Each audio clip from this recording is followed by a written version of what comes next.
Nathan Clay gazed out over the sparkling blue waters off Nantucket, scanned the pristine white beach, and took a long, slow breath. What a change from the tiny windowless cell he'd left behind 4 days ago, his home for the past 10 long years.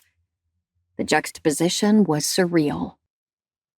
Settling back in the white folding chair, he tugged at the tie that was cutting off his air supply, surveyed the 75 wedding guests assembled on the lush, garden-rimmed lawn that abutted the beach, and tried not to feel out of place.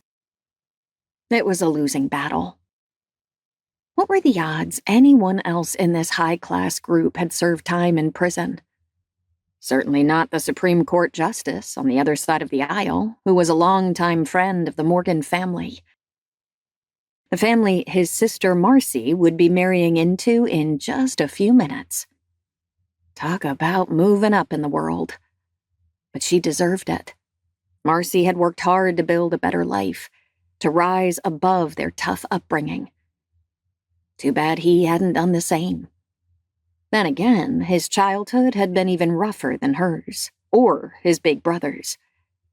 All because of the secret that had darkened his life for more years than he cared to recall. He swallowed past the sudden bitter taste on his tongue, sucked in a lungful of the cleansing salty air, suppressed the ugly memories. Those days were history. They couldn't hurt him unless he let them. And never again would he give his past that kind of power. A string quartet positioned to his right began to play, and he focused on the measured, calming cadence of the classical music as he surveyed the 4 musicians. Attired in black dresses, they blended together perfectly, each handling her instrument with a confidence that spoke of long hours of practice. Especially the violinist.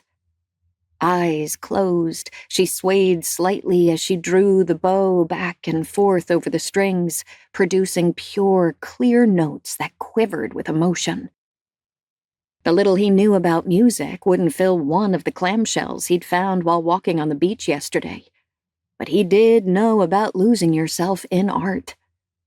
That had been his salvation during his decade behind bars. And this woman was lost in hers.